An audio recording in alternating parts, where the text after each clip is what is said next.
everyone, good morning. আজি হৈছে July 2 তাৰিখ হয় গৰম বন্ধ ষ্টাৰ্ট হৈ গৈছে স্কুলবিলাকৰ আগতে এই সময়ত আমাৰ কাৰণেও বেলেগ আছিল আজি দিনটো মানে এনে আছিলোঁ সেইকাৰণে ভাবিলোঁ ছবি এটা আৰু সদায়নো কি ছবি আঁকিম তাকো ভাবি আছোঁ সেইকাৰণে ভাবিলোঁ যিহেতু T20 ৱৰ্ল্ড কাপটো গ'ল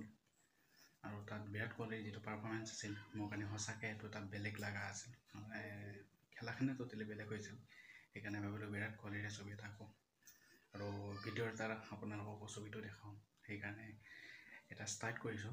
স্কেটছটো হৈছে বৰ্তমান বাকী ভিডিঅ'টো চাই থাককচোন গোটেইখিনি ছবিটো শেষ হোৱালৈকে কেনেহেন হয় কি হয় কৰি দিছোঁ ফাৰ্ষ্ট টাইম তাৰপাছত এতিয়া আৰু কালাৰিং কৰা হ'ব ছবিটো কি হয় নাজানো বাৰু টোটেলি চাই থাকক যদিহে ভাল হয় তেতিয়া কমেণ্ট এটা কৰি দিব বাৰু আৰু যদি বেয়া হয় তেতিয়াহ'লে